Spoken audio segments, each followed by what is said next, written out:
முண்டன் கணிப்பு. வணக்கம் மக்களே. காற்று ஆகாயத்தில் இருந்துதான் காற்று உருவானது. தொடுதல் உணர்வே காற்று. கண்ணுக்கு தெரியாது, ஆனால் உணர்வில் புலப்படுவது.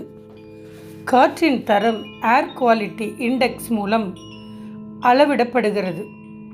பஞ்சபூதங்களில் மிகவும் சுறுசுறுப்பானது, பூமிக்கு மிகவும் உயிரானது. உருவம் இல்லை, ஆனால் உயிர்ப்பு உண்டு. காற்று என்பது பல வாயுக்களின் கலவை. காற்றுக்கு எடை உண்டு. பூமியை சுற்றியுள்ள காற்றின் அடுக்கு நம்மீது ஒரு அழுத்தத்தை கொடுக்கிறது.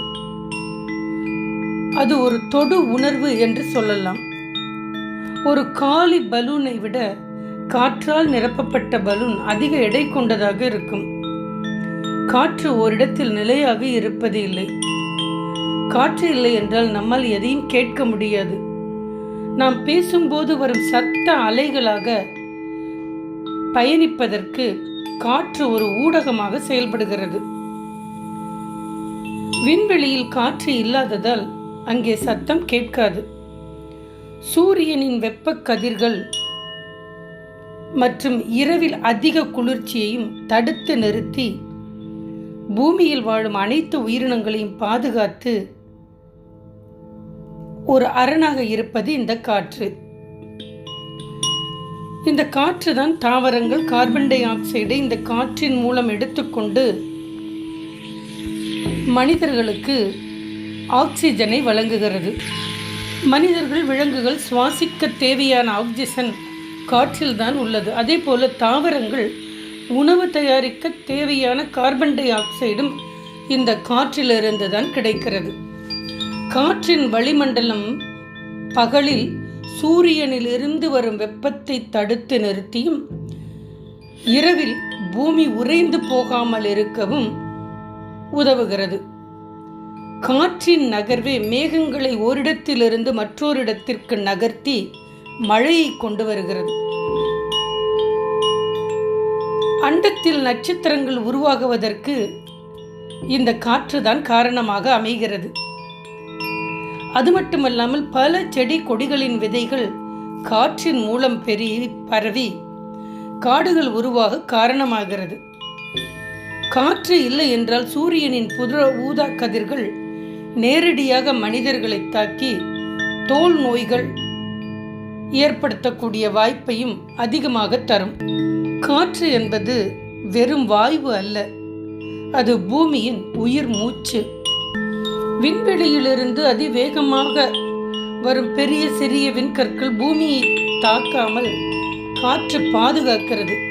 வளிமண்டலத்துக்குள் நுழையும் போதே காற்றின் உரசலால் பெரும்பாலான கற்கள் எரிந்து சாம்பலாகிவிடும்.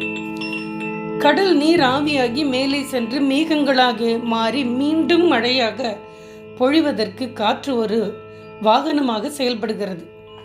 சுருக்கமாக சொல்ல வேண்டுமென்றால் காற்று நாம் சுவாசிப்பதற்கு மட்டுமல்ல, அது கண்ணுக்கு தெரியாத ஒரு பாதுகாப்பு கவசம்.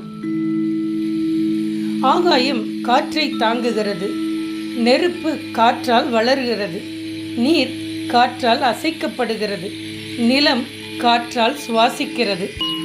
இந்த ஐந்தும் ஒன்றையொன்று சார்ந்து இயங்குவதையே அண்டத்தில் உள்ளதுதான் பிண்டத்தில் உள்ளதென்று கூறினார்கள் எம் சித்தர்கள்.